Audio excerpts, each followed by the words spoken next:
Дзе Статкевич? Паводле нашай Нівы, Мікола Статкевич зноку за кратамі ў глыбоцкай калоніі. Не забіць, не спыніць, не стрымаць Нацбанк прызнаў сваю нямогласць перад ростам інфляцыі. На брудершафт з акупантамі. Ці ікнуцца Лукашэнку херсонскія кавуны. Панядзелак 15 верасня, 19 гадзіна, аб'ектыў я, Валер Руселік, вітаю гаспадарства і запрашаю на выданне.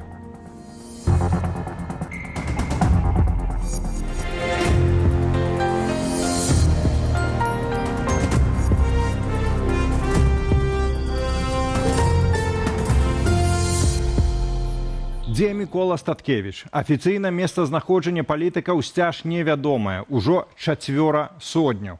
З неафіцыйных маем паведамленне нашай Нівы пра тое, што Статкевич знаходзіцца ў глыбоцкай калоніі. Аднак ані ў самой калоніі, ані жонка палітыка Марына Адамовіч гэтай інфармацыі не пацвярджае. Тым часам Святлана Ціхановская заклікала міжнародную супольнасць патрабаваць ад Лукашэнкі вызвалення Статкевіча. Падрабязней Аліна Скрабунова.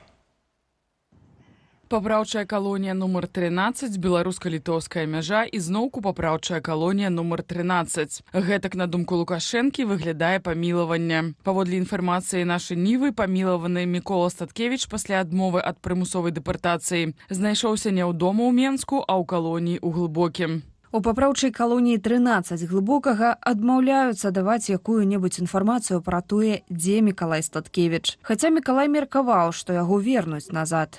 Гэта вызваляецца ад пакарання цалкам або часткова, або атрымлівае мякчэйшае пакаранне, або цалкам пазбаўляецца судзімасці. Гэтая асоба можа быць ізноў пакараная ў выпадку учынення новага злачынства. Вяртанне грамадзяніна Беларусі ў Беларусь не ёсць парушэннем заканадаўства і тым больш злачынствам. Цікава, як яны гэта растлумачаць амерыканскім партнёрам, з якімі яны аб нечым дамаўляліся, быццам бы. Я не думаю, что там может быть такая умова, что когда человек отмовляется покинуть Беларусь, то он зноў становится злочинцем, потому что, я кажу, это унікальны прэцэдэнт у гісторыі Беларусі, раней такога не было. 11 верасня рэжым Лукашэнкі прывёз групу з 52 палітвязняў, у тым ліку і Міколу Статкевіча, на беларуска-літоўскую мяжу ў межах памілавання, што стала магчымым пры пасярэдніцтве ЗША. Мікола Статкевіч адзін адмовіўся заязджаць у Літву. Пару гадзінаў ён сядзеў пад камерамі вонкавага назірання ў нейтральнай зоне, а пасля вырушыў у бок Беларусі. Са словаў актывіста Евгена Вільскага і літоўскіх памежнікаў, Статкевіча сопровождали люди в масках. Не может быть нации, в которой нет лидера, находящегося на территории этой страны. Вот. Лидер должен быть в стране. Нельсон Мандела не мог быть лидером африканского народа, находясь где-то в эмиграции. К сожалению, мы должны признать, что как минимум моральный лидер должен быть там. Поэтому Николай Статкевич остался в Беларуси. 69-гадовы палітвязень Мікола Статкевич – даўні апанент Лукашэнкі. Будучы лідарам партыі «Народная грамада», ён ладзіў шматлікія акцыі пратэсту. Браў удзел у выбарах прэзідэнта пасля 10-го года і вылучаўся на выбары ў 20-м, за што быў двойчы асуджаны. Апошняе пакаранне – 14 гадоў пазбаўлення волі Статкевич адбываў у папраўчай калоніі ў Глыбокім ва ўмовах інкамунікада. Аліна Скрабунова, Белсат. Абяцанні ўладаў разыходзяцца таксама і з рэальнай эканомікай. Стрымаць інфляцыю на запланаваным узроўні не атрымаецца. Цяпер гэта прызнаў і кіраўнік Нацбанку, установы, ад якой Лукашэнка, уласна, і вымагаў утаймаваць інфляцыю. Дарэчы, наколькі гэта рэальна і ці ёсць спосабы спыніць рост цэнаў, высвятляла Ірына Дарафійчук. Інфляцыя ў Беларусі сёлета перавысіць прагназаваны ўладамі 5% памер. Пра гэта ў эфіры дзяржаўнага тэлебачання заявіў старшыня праўлення Нацыянальнага банку Роман Галоўченко. От своей цели среднесрочной в 5% инфляции мы не отказываемся. Скорее всего, по этому году она будет чуть выше этого таргета.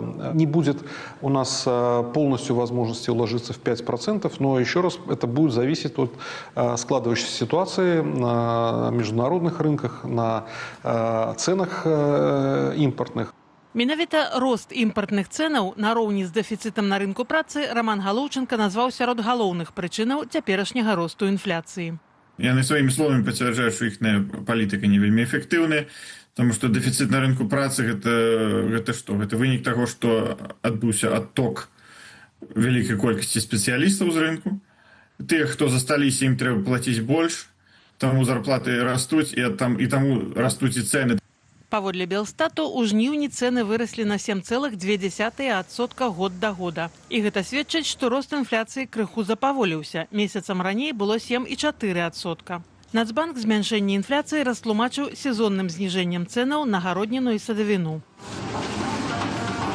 Мацней жа за ўсё падаражэлі ў жніўні, як і ў папярэднія месяцы, харчы амаль на 10% у параўнанні са жніўнем 2024. Цэны на нехарчовыя тавары выраслі больш як на 3%, паслугі падаражэлі амаль на 8%. Тенденцию растущей инфляции необходимо переломить. На мінулым тыдні такое патрабаванне Лукашенко агучыў падчас сустрэчы з кіраўніцтвам Нацбанку і ўраду, назваўшы пры гэтым заходнія санкцыі незаконнымі і драконаўскімі. Аднак ці магчыма паправіць сітуацыю ў эканоміцы толькі ўнутранымі захадамі?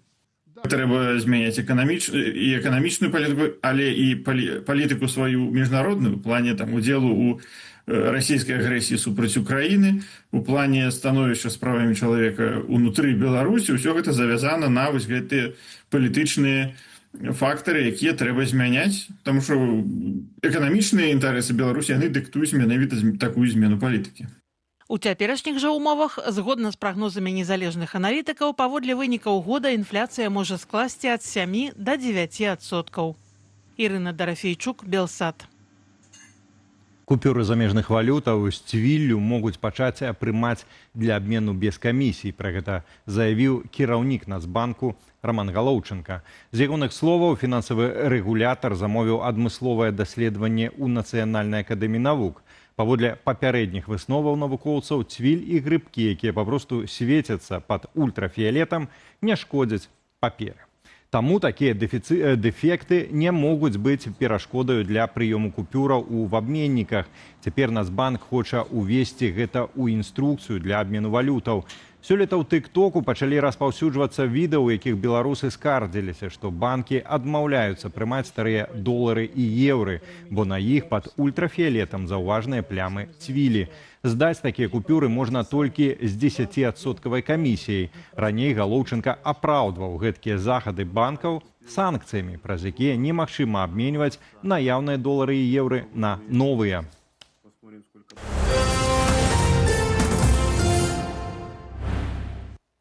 За вучэннямі «Захад-2025» на тэрыторыі Беларусі назіраюць вайсковыя аташэ краінаў НАТО. Міністэрства абароны Лукашэнкі паведаміла, што на палігон, дзе сёння праходзяць трэнаванні, прыбылі назіральнікі з 23 краінаў, сярод якіх ЗША, Турэччына і Угоршчына. Таксама сярод запрошаных быў прадстаўнік Цэнтру перадухілення канфліктаў АБСЕ.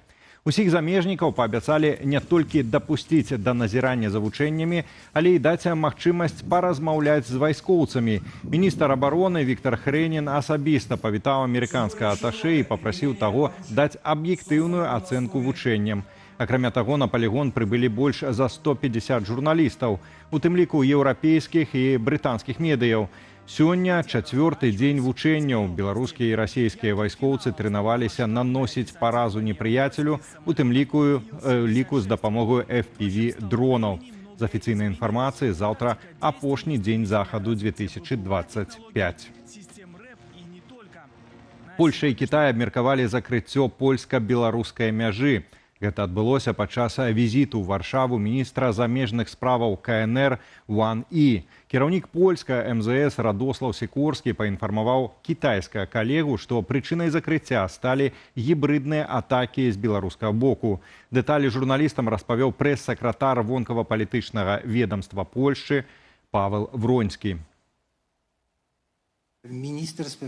Кітайскі міністр атрымаў дакладную інфармацыю, што ў момант, калі знікнуць прычыны закрыцця беларускай мяжы, мяжа адразу будзе адкрытая. Мы прымаем пастановы гэтак жа стратныя і для Польшчы, аднак мы мусім рабіць такія захады з прычынай рэгулярных правакацыяў ад Беларусі. Цяжка працягваць свабодны гандаль, калі мяжа не ёсць бяспечнаю. Тым часам еўрапейскі гуманітарны універсітэт, які працуе ў Вільні і лічыцца беларускай ВНУ ў выгнанні, могуць прызнаць экстрэмісцкай арганізацыяй. Адпаведную заяву ў Верховны суд накіраваў генеральны пракурор Лукашэнкі Андрэй Швед. Тым часам у ЕГУ ад каментароў устрымліваюцца, у чым менавіта абвінавачваюць навучальную установу і якія наступствы гэта можа мець для студэнтаў і выкладнікаў, распавядзе Андрэй Сульжыц. Еўрапейскі гуманітарны універсітэт могуць абвясціць экстрэмісцкай арганізацыяй і забараніць яго дзейнасць на тэрыторыі Беларусі. Адпаведную заяву зініцыяваў КДБ, а ў суд накіраваў генеральны прокурор Андрэй Швед. У самым ведомстве патлумачылі, у чым абвінавачваюць ВНУ. Подготовка белорусской молодежи к реализации западных сценариев трансформации политической системы в Беларуси, продвижение альтернативных, в кавычках, трактовок исторических, культурных и иных событий, так называемых демократических ценностей, идей европейскости. У ведомстве сцвярджаюць, што ЕГУ, маўляў, вядзе мэтанакіраваную працу, каб дэстабілізаваць сацыяльна-палітычнае становішча ў краіне, падтрымлівае радыкальныя групоўкі ды выкарыстоўваецца спецслужбамі суседніх дзяржаў для нанясення шкоды інтарэсам Беларусі. У аб'яднаным пераходным кабінеце мяркуюць, што гэткім чынам рэжым змагаецца з іншадумствам. Факт, што улады баяцца незалежнай адукацыі і мыслення, сведчыць пра страту адукацыйнай самастойнасці краіны. Сёння Беларусь усё больш залежыць ад расійскай адукацыйнай мадэлі і перастае быць нацыянальнай, тым больш еўрапейскай. Рост выключных кантактаў з універсітэтамі Расіі і Кітаю – гэта курс на ізаляцыю і арыентацыю на перыферыйныя каланіяльныя ўзоры. У выпадку абвяшчэння арганізацыі экстрэмісцкай практычна любыя ўзаемаадносіны з ЕГУ будуць крыміналізаваныя, тлумачыць юрыст Павел Сапелка. Аплата за навучанне – гэта будзе фінансаванне экстрэмісцкай дзейнасці, выкладчыкі будуць адказваць за садзейнічанне,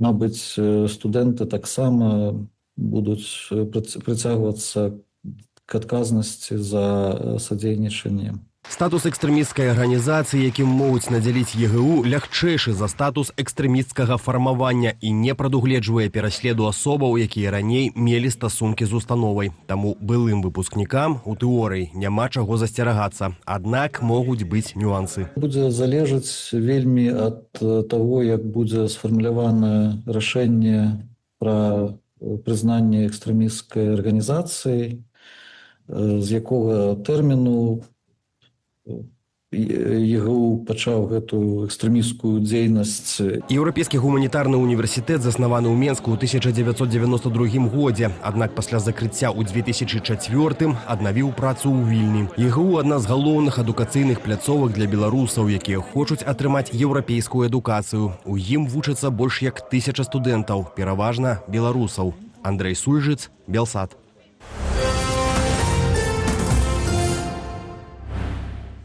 Беларускі расследавальніцкі цэнтр выкрыў схему продажу беспілотнікаў з Беларусі ў Расію. У вялікім расследаванні распавядаецца, як больш за дзясятак фірмаў, большасць з якіх прыватныя, амаль за 3 гады паставілі для краіны-агрэсара БПЛА на $34 мільёны США. Прычым дроны заяўленыя як не вайсковыя, але расійскія вайскоўцы карыстаюцца такімі апаратамі для нападу, у тым ліку на цывільных украінцаў. Адметна, што сярод найбуйнейшых пастаўнікоў не толькі дыстрыбутар кітайскіх малых дронаў DJI, але і вытворца арыгінальных беларускіх дронаў Альфа Орион. Компания настаивает, что это беспилотники только для коммерческого применения. По нашим данным, действительно в войне их не применяют. Мы не видим военного применения у этих беспилотников. Тем не менее, мы видим поставки структурам, которые связаны с военным комплексом, и не можем об этом не сказать. Кіраўнік акупаванай расейцамі часткі ўкраіны, дакладна Херсоншчыны, Владимир Сальда прыехаў у Менск да Лукашэнкі. Уздыхалі па савецкай мінуўшчыне, гаварылі пра супрацоўніцтва. Што было там яшчэ, распавядзе ўжо цяпер Ян Федарович. Кіраўнік акупаванай часткі Херсонскай вобласці Украіны Владимир Сальда прыехаў у Менск. Лукашенко старанна называў акупаваны Расіяй украінскі рэгіён новымі тэрыторыямі РФ, ды рэкламаваў беларускую прадукцыю. Мы всячески готовы содействовать вам в строительстве, развитии сельского хозяйства, поставке необходимой техники. Я очень хорошо знаю, какое внимание уделяет Владимир Владимирович Путин развитию этих регионов. Идет приличное финансирование. Зрэшты, ці перападзе нешта з гэтага фінансавання Лукашэнку дакладна невядома, хаця Сальда і абвясціў намер даць Беларусі частку ўзбярэжжа на акупаванай тэрыторыі для будавання там санаторыяў. І Сальда, і Лукашенко знаходзяцца ў адным становішчы. Каб развіваць нейкія праекты, павінны быць грошы з федэральнага бюджэта Расійскай Федэрацыі выдзелены. У яго такая сітуацыя, як і з іншымі губернатарамі, давайце грошы, я буду нешта на гэта рабіць, а ў Сальда іх няма. Таму я лічу, што пакуль малаверагодна, што на гэта хтосьці пойдзе. Гэта другі візіт кіраўніка акупаваных рэгіёнаў Украіны ў Менск. Год таму Лукашэнку наведаў кіраўнік так званай ДНР, Дзяніс Пушылін.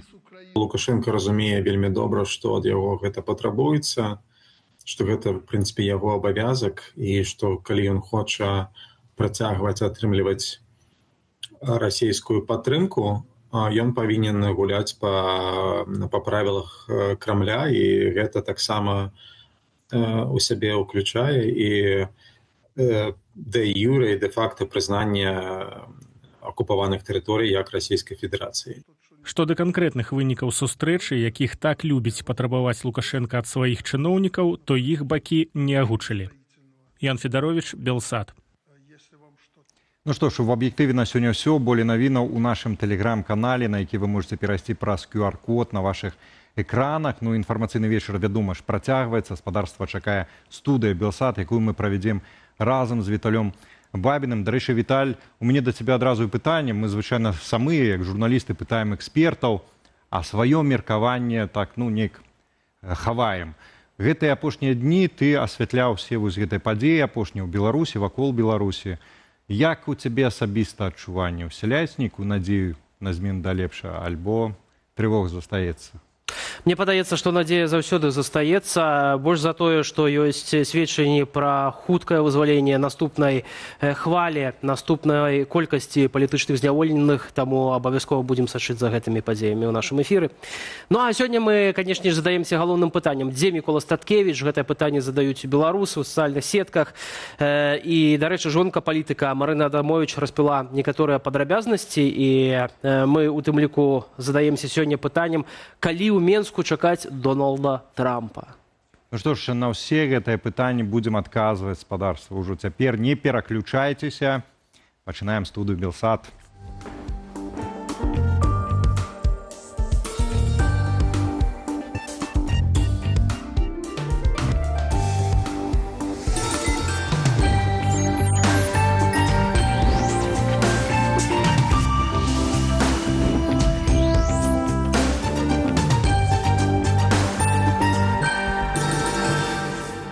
Ну, вядома ж, спадарства, дзякую вялікі вам за тое, што застаецеся з Белсатам.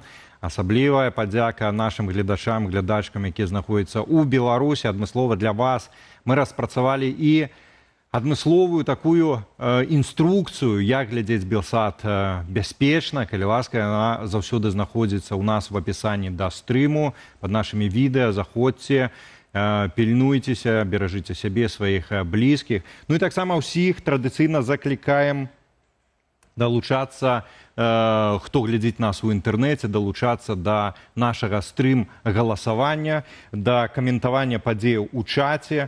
Уласна, апытанне, ці спыніце рэпрэсіі, вось гэтае гіпатэтычнае вяртанне амбасады ЗША ў Менск. Вось, калі вернуцца, што будзе? І, вядома ж, самыя класічныя адказы, якія тут могуць быць, гэта, ну так, спынуцца, ну бо нельга Трампа злаваць. Перад носам амерыканцаў рэпрэсаваць беларусаў. Ну, вядома ж, дамовіліся, і як жа ж тут, ну, можна і імідж сапсаваць. Ёсць такі варыянт адказаў. Я пералічу астатнія. Ёсць таксама песімістычны наконт таго, што рэпрэсіі ўсё адно працягнуцца, і апошнія дні, в прынцыпе, гэта паказваюць, што нягледзячы вось колькі там дамоўленасцяў было, але і новыя палітвязні, і затрыманні, і зноўку ж лёс Міколы Статкевіча, яскравае такое абгрунтаванне для гэтага варыянту, песімістычнае. Ну і ёсць яшчэ варыянт, нешта сярэдняе, залатой сярэдзіны цяжка назваць, але ўсё-такі рэпрэсіі працягнуцца, але будзе іх менш, альбо, прынамсі, будуць нейк улады іх прыхоўваць, каб яны так не кідаліся ў вочы, каб не ставіць у незручнае становішча амерыканскіх партнёраў і так далей. Калі ласка, спадарства, галасуйце. Тым часам жонка палітыка Міколы Статкевіча Марына Адамовіч падала ў міліцыю заяву аб знікненні свайго мужа. Раней яна заявіла, што ў папраўчай калоніі ў Глыбокім ёй не пацвердзілі інфармацыі пра тое, што палітвязень можа знаходзіцца ў іх.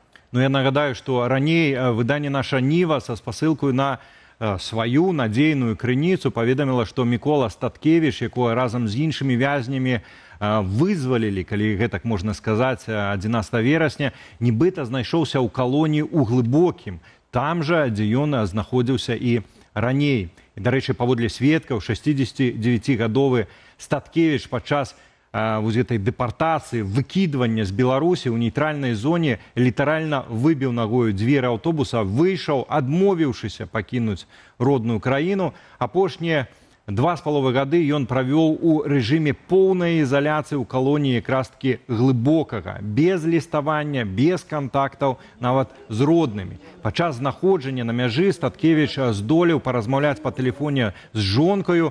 Побач з ім, па словах тых, хто знаходзіўся ў аўтобусе, стаялі двое працаўнікоў КДБ. Яны стаялі так адмыслова, каб не трапіць у камеры назірання.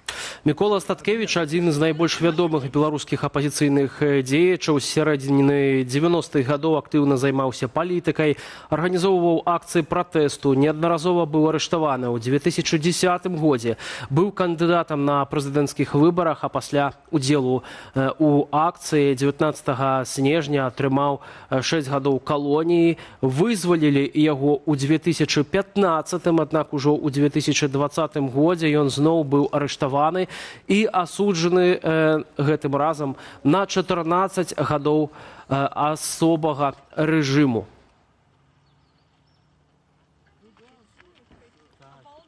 Уже зараз з намі на сувязі праваабаронца Павел Левінаў. Спадар Павел, вітаем вас, дзякуем, што далучыліся да нашага эфіру. Адразу пытанне: ў глабоцкай калоніі жонцы палітыка, як мы ведаем у інтэрв'ю «Новай газеце», яна распавяла, што не пацвердзілі такога факту, што ён у іх знаходзіцца. Якая версія ваша, спадар Павел, дзе можа быць зараз Мікола Статкевіч? Я думаю, что, скорее всего, в отношении Николая возбуждено очередное уголовное дело. Не знаю, по какой статье, и, скорее всего, как по общему правилу, он содержится в следственном изоляторе. До речі, зараз вось прапаганда пачала актыўна прасоўваць каментары ў сацыяльных сетках з відэаматэрыяламі пра Міколу Статкевіча, пра тое, што супраць палітыка маюць распачаць новую крымінальную справу за вось гэтую порчу аўтобуса, за тое, што ён выламаў дзверы ў гэтым аўтобусе. Маўляў, палітыку трэба дадаць дадатковы тэрмін. У сённяшніх рэаліях я думаю, што это абсалютна рэальнае развіццё падзеяў. В нынешних реалиях может быть и автобуса не быть, и двери не быть, а быть уголовное дело за выламывание дверей в автобусе. При гэтым, спадар... Ничего не исключено. При гэтым, спадар Павел, ці можем мы тады на рахунак вось гэтых уладаў, якія сёння кіруюць у Беларусі, таксама залічыць, як чарговае іх злачынства, это вось уласна замоўчванне, што уласна з Міколам Статкевічам, дзе ён насамрэч зараз знаходзіцца, таму што мы ўсе ведаем, што яго выводзілі, ён не сам пайшоў, ён выйшаў з людзьмі ў масках, то бок ён быў у суправаджэнні прадстаўнікоў гэтага рэжыму, і яны абавязаныя сказаць, дзе знаходзіцца, у якім стане грамадзянін Беларусі Мікола Статкевіч. Да, я с вами полностью согласен, но когда человек, называющий себя президентом Республики Беларусь, говорит, что иногда не до законов, все слышат это, что всегда не до законов, то мы можем пока только говорить. А я думаю, что придет то время, когда кому-то придется отвечать за все свои поступки. Спадар Павел, вось калі дапусціць, што Мікола Статкевіч не падпісваў ніякага памілавання, тым не менш, вось яго памілаваў Лукашенко разам з астатнімі палітвязнямі, якія выйшлі на свабоду ў мінулы чацвер, то ці маглі яго акурат вярнуць у калонію вось на падставе таго, што Статкевіч не прыняў гэтага памілавання ад Лукашэнкі? Ну, я не видел указ о помиловании, что там в нем написано, но вообще по логике вещей обратной дороги как бы быть не должно. Хотя, ну, наверное, тот, кто помиловал, может внести, может быть, изменения в указ, отменить это помилование. Мне тяжело влезть в мозги тех людей, которые принимают вот такие решения. Спадар Павел, не хотелось бы нагнетать, хотя в такой ситуации, напевно, что не скажи, то оно все одно здесь и так по краю, але все-таки многие звернули увагу на то, что калі Микола Статкевич, який з'являється, ну, по сутності особистым ворогом Лукашенки, и он зламаў сценар, по яким бы Лукашенко и хотел, повыкидывать попросту людей из Беларуси, всех, кто ему заминает там жить, то ці есть такая рызыка, что Міколу Статкевіча чакае якраз паказальна жорсткае нейкае пакаранне для таго, каб не было прыкладу для іншых палітвязняў, якіх будуць выкідваць з Беларусі, каб яны таксама умоўна не выбівалі дзверы ў аўтобусе і не вярталіся ў Беларусь. Я нисколько не исключаю, скорее всего, считаю, что да, власть воспользуется этим моментом, чтобы другим неповадно было. Вось зараз цэлая дыскусія акурат разгарнулася, спадар Павел, адносна маральнага выбару Міколы Статкевіча застацца ў Беларусі, і у крытыку перадусім ставяць, што спадар Мікола мог бы вось на волі, у дадзеным выпадку у эміграцыі, больш зарабіць на свабодзе, чымся на чужбіне. Якая пазіцыя праваабарончай супольнасці вось на гэты конт? Я не могу говорить о всей позиции, могу сказать о своей. Здесь есть весы, и у этих весов есть две чаши, и только Николай знает, почему перевесила чаша весов о том, что он вернулся назад в Беларусь. И время, и история покажет, насколько верен был его выбор. Калі мы кажам вось пра верагоднасць таго, што спадара Міколу зноўку адправілі ў глыбоцкую калонію, ведаем вельмі жорсткія ўмовы там утрымання, гэта стары будынак, пабудаваны яшчэ ў 18 стагоддзі манастыр, мала там паветра, ёсць шмат прыкладаў, калі вязні, якія там знаходзяцца, сканчалі жыццё самагубствам, ёсць прыклады, калі яны проста з-за вялізнай нагрузкі на працы хварэлі моцна, як мой сябра па школе Валянцін загінуў у 2017 годзе. Спадар Павел, то вы што можете сказаць пра глыбоцкую калонію, наколькі гэта сапраўды асаблівае месца сярод усіх вось калоніяў беларускіх?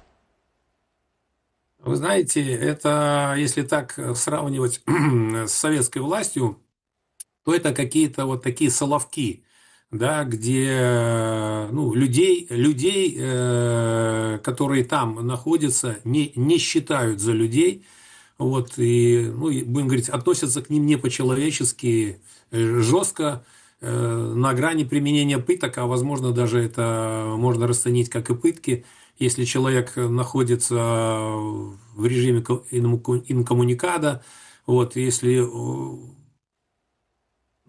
о нем, мы же все помним, как о Николае длительное время не было вообще никаких вестей, и мы даже подозревали, что Николая, может быть, даже нет в живых.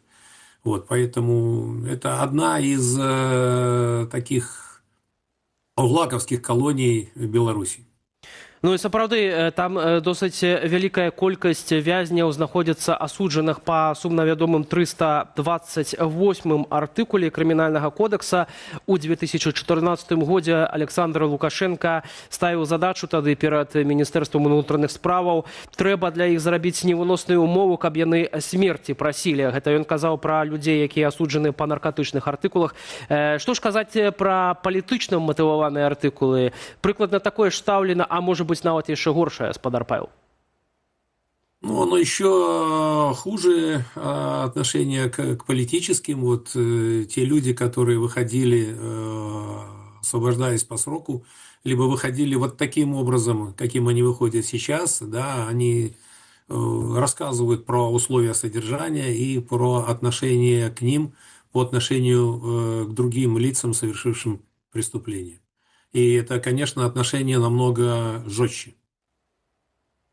Спадар Павел, яшчэ напрыканцы нашай размовы хацеў запытаць, вось Святлана Ціхановская заклікала цяпер міжнародную супольнасць патрабаваць ад Лукашэнкі вызваліць, па сутнасці зноўку вызваліць Міколу Статкевіча.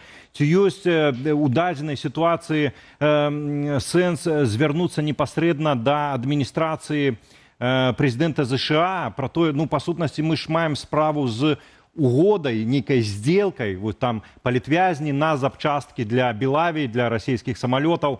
І тут, па сутнасці, Лукашенко не выконвае сваю частку гэтай дамовы. Ці ёсць нейкі механізм, сэнс-то, напэўна, ёсць, ці ёсць нейкі механізм, магчыма, у праваабарончай супольнасці звярнуцца на самы верх у Штатах? Я думаю, что, и даже не только думаю, я уверен, что Соединенные Штаты Америки и президент Трамп проинформированы об этой ситуации, о том, что неизвестно, что сейчас происходит с Николаем Статкевичем. А что касается сделок, то я вообще не понимаю, в этой сделке не участвовали эти 52 человека, за них кто-то решил, где они должны находиться. Вот, наверное, это неплохой вариант в том, что они находятся на свободе, хоть и не дома. Вот, но, а с другой стороны, это нарушение всех международных правовых стандартов, когда граждан своей страны принудительно депортируют из своей страны. Это просто нонсенс.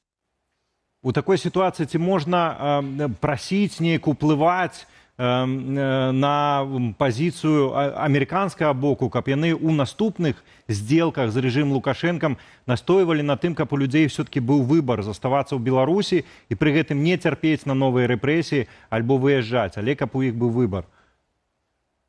Я думаю, да. И вот этот пример Николая Статкевича, наверное, подтолкнет переговорщиков в этом процессе о том, чтобы у людей такой выбор был. Чтобы у них была как возможность остаться в Беларуси, так и выехать из Беларуси в удобное для них время по собственному желанию, а не по принуждению властей. Вялікі дзякуй за гэтую размову. Праваабаронца Павел Левінаў быў з намі на відэасувязі. Да наступнай тэмы. Пытанне міграцыйнага крызісу на беларуска-польскай мяжы было ўзнятае падчас перамоў кіраўнікоў замежна-палітычных ведамстваў Польшчы і Кітаю, што праходзяць у Варшаве. Пра гэта паведамляе агенцтва Bloomberg. Сустрэча Радослава Сікорскага і Ван І праходзіць амаль адразу пасля таго, як Польшча зачыніла мяжу з Беларусю праз маштабнае вучэнне «Захад-2025». Менавіта праз гэтую мяжу ідзе ключавы чыгуначны маршрут кітайскіх грузаў у еўрапейскі звяз. Сікорскі спадзяецца, што Пекін зможа паўплываць на Маскву і прымусіць яе спыніць так званую гібридную аперацыю, што прывяла да закрыцця важнага гандлёвага маршруту з Кітаю ў Еўропу. Для поўнага адкрыцця мяжы патрэбны спакой з абодвух бакоў, адзначыў Сікорскі перад сустрэчай са сваім кітайскім калегам. За апошнія 4 гады Польшча выдаткавала каля паўмільярда еўраў на будаванне агароджы ўздоўж 400-кіламетровай мяжы з Беларуссю. Прычынаю стала рэзкае павелічэнне спробаў мігрантаў незаконна яе перайсці. Паводле Bloomberg, Варшава ўжо выкарыстоўвала дыпламатычны канал, каб здабыць падтрыманне Кітаю. Летась пытанне міграцыйнай напружанасці ўздымаў падчас візіту ў Пекін тагачасны прэзідэнт Анджэй Дуда. Тады гэта дало часовы эфект. Ужо зараз з намі на сувязі палітолог Павел Усаў. Спадар Павел, вітаем і дзякуем, што знайшлі час далучыцца да нашага эфіру. Добрый вечер. Перадусім хацеў бы перад тым, як падысці да тэмы перамоў, запытацца вашага меркавання, якое мы сёння абмяркоўваем у эфіры, наконт сітуацыі з Міколам Статкевічам. Дзе зараз палітык знаходзіцца, ці вся гэтая сітуацыя не шкодзіць самому рэжыму і ягоным перамовам з Злучанымі Штатамі? Ну, па тых інфармацыях, якія зараз публікуюцца, Міколай Статкевіч знаходзіцца ў глыбокім увязніцы. Гэта лагічнае завяршэнне того, што адбылося на мяжы. Лукашенко, зразумела, не збіраецца выпускаць яго і вызваляць, каб ён застаўся ў Беларусі. Гэта будзе праява слабасці, як агульна, і тое, што адбылося на мяжы, не ўкладалася ў пэўнае бачанне і парадыгму тых дамоўленасцяў, якія былі забяспечаны паміж Менскам і Вашынгтонам, то бок усе вязні пакуюцца ў аўтобус, вывозяцца за мяжу і ніякіх праблем. Ну а пастава Статкевіча, безумоўна, у некаторай ступені зламала, нават не ў некаторай, а ў значнай ступені зламала гэты сцэнар, бо збольшага, калі прасачыць медыа, журналістаў, зацікаўленасць не вызваленнем агульным 52 вязняў, а учынкам Мікалая Статкевіча. Усе яго каментуюць, збольшага гэта хвалебныя ацэнкі, што вось мужны чалавек вырашыў застацца, нягледзячы на тое, што яго можа чакаць нават смерць. То бок сам працэс, які павінен быў бы стаць трыумфам Трампа і ў пэўнай ступені нават ідэалагічнай перамогай Лукашенка, ён адышоў на другі ці на трэці план. Што, канешне, для Лукашенка персанальна, бо трэба разумець, што Статкевіч фактычна ягоны персанальны вораг, бо рэпрэсіі ў дачыненні да Мікалая Статкевіча не ўпершыню рэалізуюцца, і ён быў кандыдатам у 2010 годзе на пасаду прэзідэнта, адседзеў амаль увесь тэрмін, таму для Лукашенка гэта фактычна не толькі палітычны вораг, але агульна вораг такі асабісты і персанальны. Нават здзіўляюся таму, што ён вырашыў яго вызваліць адным з першых, не вызваляючы, напрыклад, таго ж Паўла Северынца ці Бабарыка, ці тых яшчэ палітычных вязняў, журналістаў, у тым ліку і Белсату, а менавіта Міколу Статкевіча. Магчыма, разлічваў на тое, што Статкевіч выедзе за мяжу і створыць унутраную напружанасць, малую вайну ў межах апазіцыйных структур за лідарства, але мы бачым, што план тут гэты не спрацаваў, і магчыма, сітуацыя будзе агульна на сённяшні дзень развівацца не так аптымістычна, то бок магчыма, я не выключаю гэтага, працэс вызвалення палітычных вязняў можа быць пастаўлены на паўзу, бо Лукашенка не патрэбны гэтыя нечаканасці непрыемныя. Але, як мне падаецца, пакуль што жыццю Статкевіча нічога не пагражае, бо смерць яго, ці там забойства, ці выпадкі нейкія абсалютна не на руку Лукашенка. Таму я думаю, што з аднаго боку гэты працэс перамоваў могуць пакуль што паставіць на паўзу і вызваленне палітычных вязняў, але не цалкам заблакаваць. І больш таго, Лукашенка чакае аднаўленне працы амбасады амерыканскай у Менску. Калі гэта адбудзецца, магчыма, знову пачнецца вось гэты працэс гандлю. Вось гэта цікава, таму што, напрыклад, спадар Апейкін на сваім фейсбуку казаў, што калі з'явіцца такая амбасада ў Менску, то рэпрэсіі спынуцца і большасць палітвязняў, ледь не ўсе выйдуць яшчэ да канца вось гэтага 2025 года. Спадар Павел, як вы ацэньваеце такі сцэнар?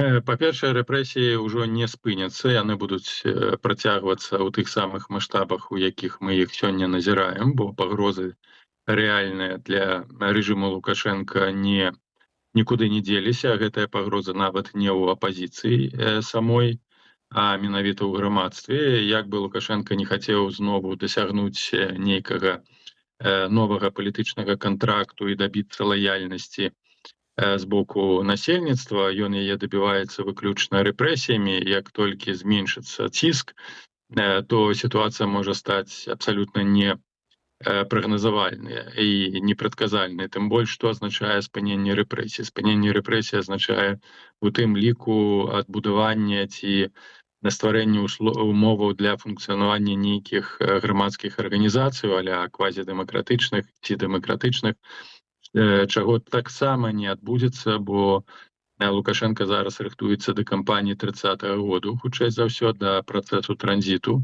перадачы ўлады нейкаму свайму бліжэйшаму сваяку. Таму знову гульні ў дэмакратыю ці адлігу абсалютна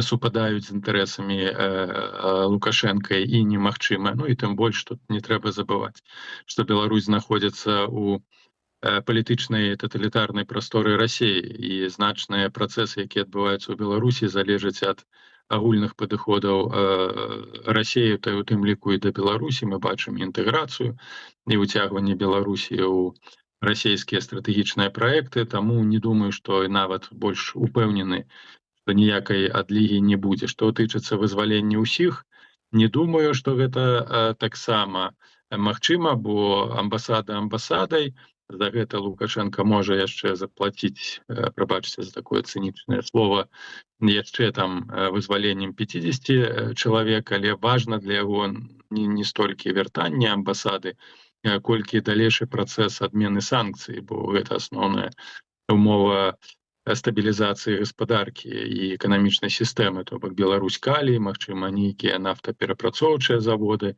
з якіх будуць знятыя санкцыі, магчыма, адкрыццё чыгуначных спалучэнняў. Зараз на гэта немагчыма з прычыны такой пазіцыі Літвы і Польшчы мы назіраем зачыненне межаў, таму я думаю, што Лукашенко будзе прасіць Трампа, як Варшава просіць Кітай паўплываць на Беларусь, то я думаю, што Лукашенко будзе прасіць Вашынгтон паўплываць на Літву і на Варшаву з тым, каб ўсё ж такі межы былі адчыненыя, адкрытыя. Павел, прапанову вярнуцца яшчэ вось да гэтай тэзы наконт таго, што сацыяльная дамова, новы сацыяльны кантракт паміж Лукашэнкам і беларусамі немагчымы. Вось ужо згаданая публікацыя Апейкіна, дзе ён якраз прыводзіць контраргументы для гэтай тэзы. Ён згадвае і 25 тысяч удзельнікаў Менскага паўмарафону, і вось афіцыйна колькі там 120 тысяч удзельнікаў святкаванняў Дня горада ў Менску, шматтысячнае святкаванне такіх жа святаў па іншых абласных цэнтрах, то все гэтыя тысячы і тысячы людзей, што гэта як не контраргумент вось да тэзы, што сацыяльны кантракт новы немагчымы. Хто гэтыя ўсе людзі тады? Ну, яшчэ можна прыгадаць 1000 арыштаваных па справе беларускага гуюна. Это з таго, што мы ведаем. Арыштаванні, затрыманні, новыя справы працягваюцца, і штодня гэта адбываецца. Людзі атрымоўваюць прыгаворы, забіваюцца палітычныя вязні, той жа Паднебенны, так, гэта драматычная справа. Тое, што нехта ўдзельнічаюць у марафонах, калі гэта не палітычныя нейкія дэманстрацыі і пахвала для Лукашенка, гэта адно, але адначасова мы бачым, наколькі жорсткі ідэалагічны палітычны кантроль у школах, ва універсітэтах, наколькі зараз развіта данасіцельства. Канешне, ва ўмовах тэрора вельмі лёгка прымусіць людзей удзельнічаць ва ўсім чым заўгодна, бо адмова ад удзелу, калі, напрыклад, туды пасылаюцца на нейкія мерапрыемствы, мэтанакіравана са школаў, з прадпрыемстваў, адмовіцца ад удзелу ў такіх мерапрыемстваў азначае, фактычна паставіць сябе пад пагрозу, бо такія людзі з уласнай пазіцыі выяўляюцца і рэпрэсуюцца, таму, канешне, адбываецца мімікрыя пад сённяшнюю палітычную сітуацыю, цяжка чакаць ад людзей нешта іншага, але гэта не вяртанне да сацыяльнай ці палітычнай дамовы, якая азначае падтрымку існуючага рэжыму і існуючай палітыкі. Гэта ці абсалютнае пагоджанне, згода з палітыкай Лукашенка. Ёсць маўклівае прыняццё рэчаіснасці, вымушанае прыняццё рэчаіснасці, бо людзі вымушаныя функцыянаваць, асабліва разумеючы, што у бліжэйшы час ніякай зменаў унутры Беларусі не адбудзецца. І нават не зменіцца нічога, калі Беларусь наведае Дональд Трамп, спадар Павел?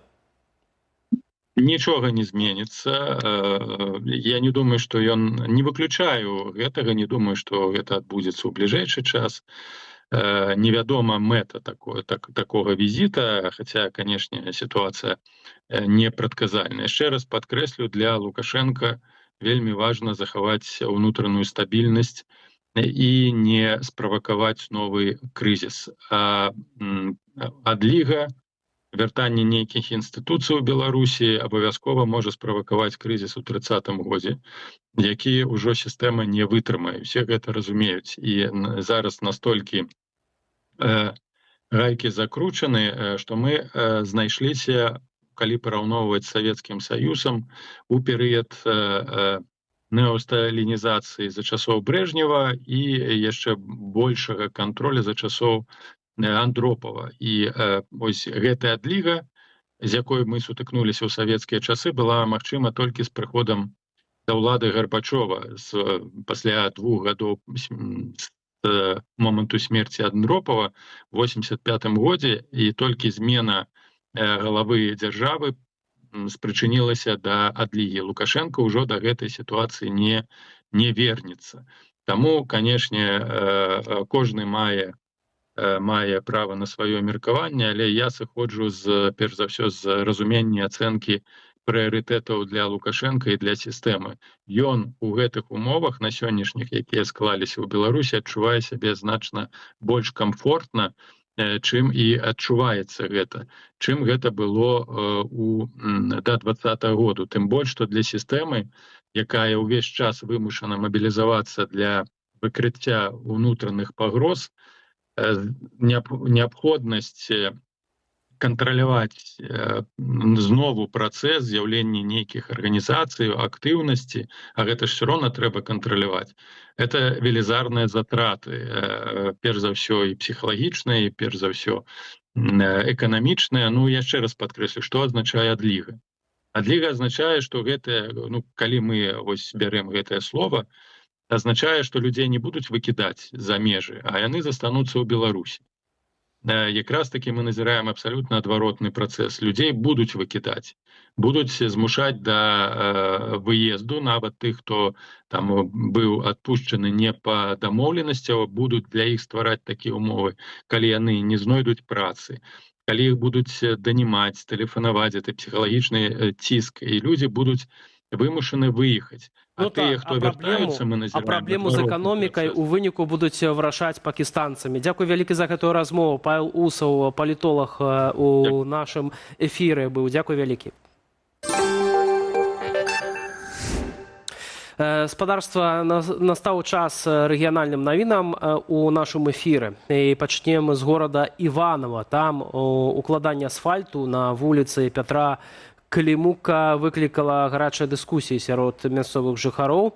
У відэа, апублікаваным у тыктоку раённай газеты «Янаўскі край», добра бачна, як дарожнікі насыпаюць пясок, выроўнываюць яго і адразу ж кладуць асфальт. Ну і там, як, напэўна, многія, дарэчы, ведаюць, паводле класічных тэхналогіяў, асфальт ён патрабуе трывалага падмурку, які забяспечвае дрэнаж і раўнамернае размеркаванне вось гэтай нагрузкі, каб не правальвалася.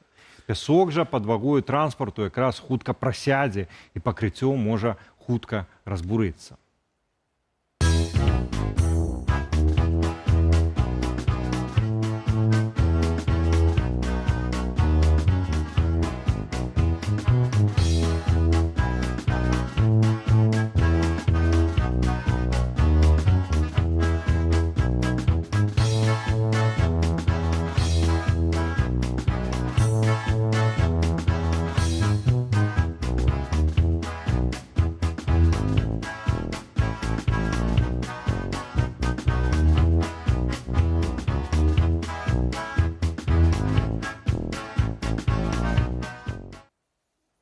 Абураюцца людзі не толькі ў Іванова, але і ў Гомлі. Там абурэнне бацькоў выклікала паездка дзяцей у санаторыі ў Ждановічах.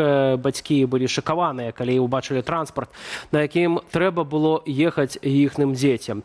Не на сучасным камфартабельным аўтобусе, а на старым і ржавым мазе, які прыгналі з Рагачова. Ну это ж табе не чыноўнікі, не дэлегаты ўсебеларускага народнага сходу. Там дзеці, якіх Лукашенко неаднойчы шчанюкамі называў. Са словаў відавочцаў, месца ў салоне, дарэчы, не хапала на ўсіх пасажыраў. Адзін з бацькоў зняў відэа, выклаў у тыкток. Ці сапраўды можна дазволіць сабе ашчаджаць на бяспецы шкаляроў? Пытанне засталося адкрытае. Я просто в шоке. 25-я школа, путевочки на Ждановиче. Какой-то там, не помню, санаторий. Посмотрите, какой транспорт приехал. МАЗ. Задрипанный, весь ржавый, на такое дальнее расстояние повезет детей. Говорят, в Гомеле нету автобусов. Приехал с Рогачева автобус. Вы что, прикалываетесь там, государство? Вы же детей возите, а не дрова. Охренеть просто. Это город Гомель. Вот отправляю ребенка, и все родители просто в ужасе. Место не сесть. Все, старый древний автобус. МАЗ. Весь ржавый, весь гнилой. Вы, короче, прикалываетесь, если он доедет еще.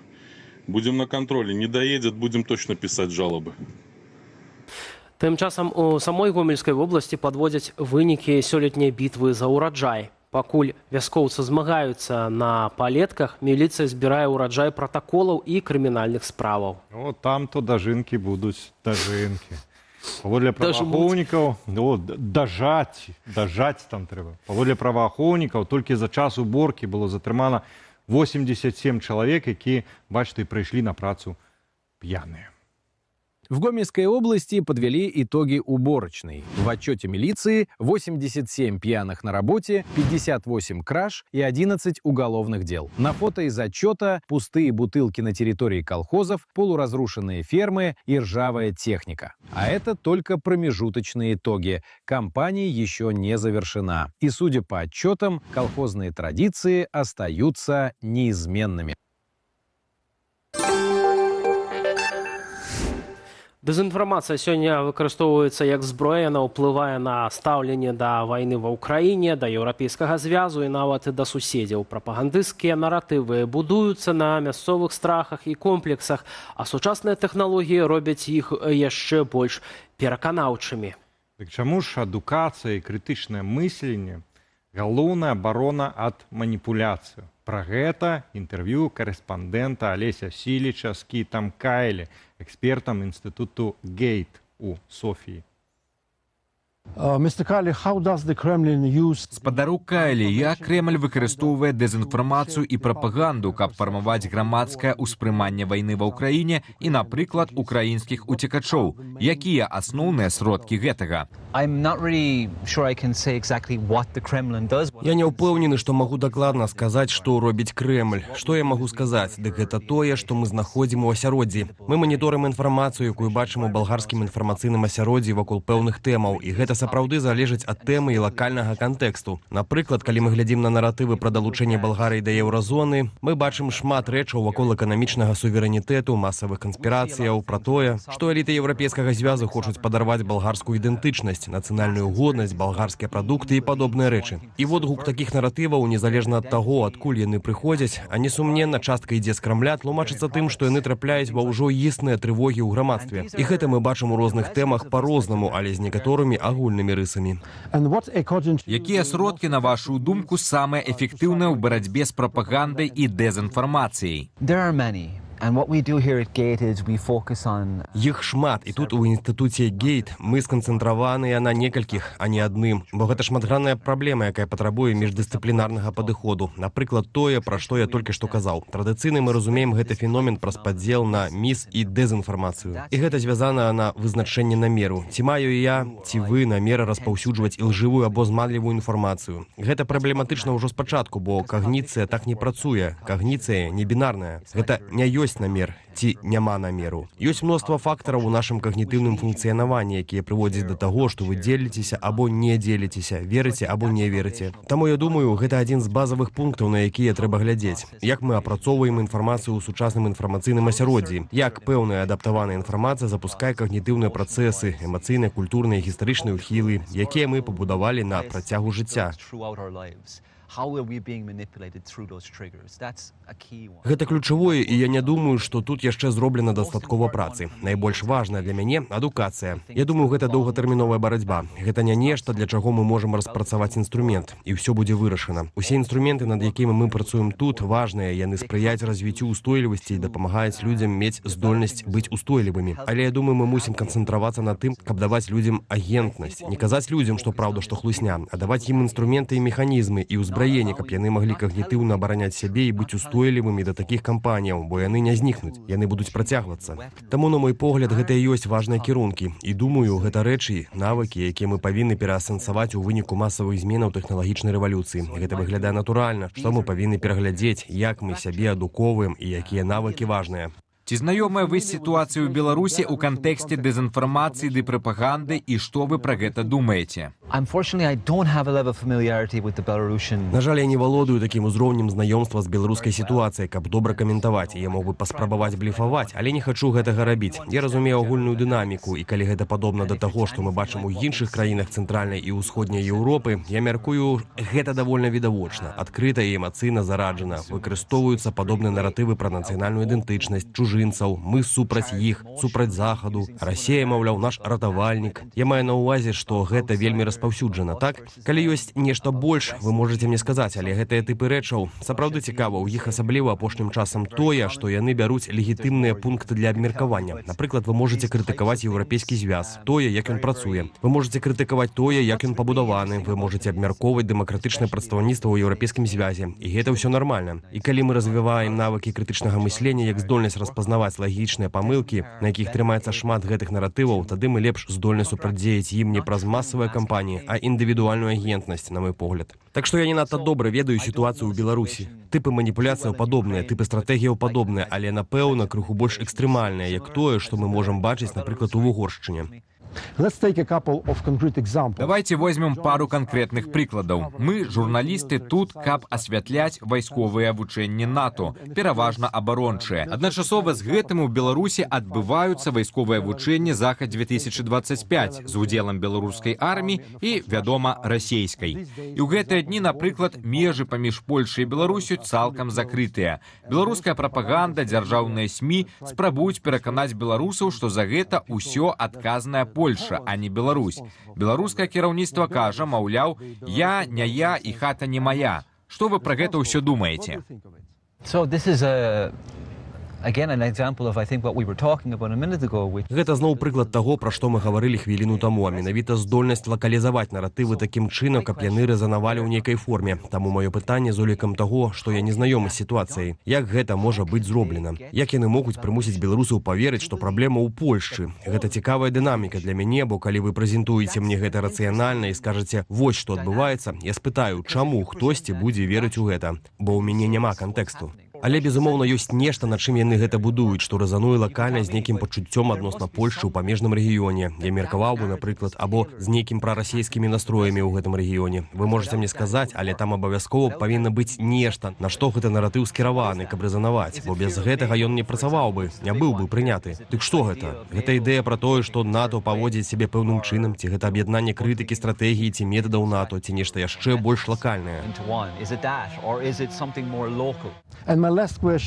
І маё апошняе пытанне. Якая роля медыа ў гэтай вайне ці ў гэтай барацьбе з прапагандай і дэзінфармацыяй у сучасным свеце? Думаю, нам трэба заставацца рэалістамі і глядзець ясна на медыі. Часам мы абмяркоўваем эпоху дэзінфармацыі, быццам да гэтага была нейкая залатая эра праўды ў медыях. Я думаю, гэта суб'ектыўна няпраўда, і гэта даказальна няпраўда. Міс і дэзінфармацыя як з'ява, безумоўна, зрабілі працу медыяў і журналістаў сапраўды цяжкай. І я ведаю шмат добрых людзей, якія працуюць у гэтай індустрыі і вельмі стараюцца, каб тое, што яны выпускаюць, было якасным, сумленным і заснаваным на фактах. Але я не думаю, што трэба далёка шукаць, каб убачыць выпадкі ва ўсіх тыпах медыяў, дзе ёсць схажэнні фактаў, праўды, выкарыстанне пэўных моўных метадаў і падыходаў, каб паказаць сітуацыю ў святле, якое, магчыма, адрозніваецца ад таго, як зрабіў бы нехта іншы. Таму я думаю, што першая адказнасць медыяў задаць пытанне: добра, ёсць недавер да медыяў, чаму? Спачатку паглядзець у люстэрка і сказаць, што мы робім няправільна, як мы можам развязаць гэта, як мы можам гэта выправіць. Так што для мяне гэта першае заданне медыяў. Другое — аддзяліць сябе ад улады, каб публіка нам давярала. І гэта складана, бо мы ведаем, як працуе, прынамсі, мейнстрымная журналістыка. Ёсць цяжкасць у бягучай сістэме, яна ўсё больш прызнаецца ў самой медыйнай індустрыі. Напрыклад, з іх бізнес-мадэллю. Як яна можа працягваць існаваць у сучасным лічбавым асяроддзі? Ёсць розныя спосабы працаваць з платным доступам да артыкулаў, напрыклад, як у Нью-Йорк Таймс або ў іншых медыяў. Але гэта стварае сітуацыю, калі вы стратыфікуеце якасць інфармацыі, ці іншымі словамі ранжыруеце доступ да яе. Вы ствараеце ўзровень якаснай інфармацыі для асобаў, якія могуць сабе гэта дазволіць. А для ўсіх астатніх яны круцяцца робіцца вакол і тое, што застаецца бясплатна і даступна. Гэта даволі небяспечна. Адказнасць у тым, як медыі працуюць і ў тым, каб улічваць ролю, якую яны адыгрываюць у падтрыманні цэласнасці інфармацыйнай прасторы. Гэта датычыць дзяржаўна арыентаваных выданняў, незалежных і карпаратыўных. Для кожнага выдання, калі яно верыць у журналісцкую сумленнасць, якую яно прапаведуе, я думаю, гэта ключавая рэч. Гэта вельмі небяспечна, калі мы пачынаем думаць, што да эпохі дэзінфармацыі, так бы мовіць, медыа паведамлялі сумленна, справядліва і праўдзіва. Я думаю, гэта небяспечнае дапушчэнне. Вялікі дзякуй. Thank you very much. Сёння з намі быў Кіт Кайлі, адмысловец у пытаннях дэзінфармацыі і прапаганды даследчага інстытуту Гейт. Алексіліч Белсат, Софія, Болгарія. Ну, як працяг размовы наша калегі Алеся Сіліча, вынікі апытанкі, прынамсі гледачы і глядачкі Белсату не паддаюцца на прапаганду, цвяроза глядзяць на сітуацыю як у Беларусі, гэтак і ў свеце, за што вялікі вам дзякуй. Ну і наконт апытанкі, уласна, абсалютная большасць, больш за 90% з вас не верыць у тое, што рэпрэсіі спыняцца, нават калі будзе амбасада ЗША ў Менску зноўку. Спадарства, дзякуй вялікі за вашу увагу, каментары, упадабанні. З вами працавалі Віталь Бабін, Валера Руселік. Дзякуй, Віталь, таксама і табе вялікі, спадарства. Да сустрэчы.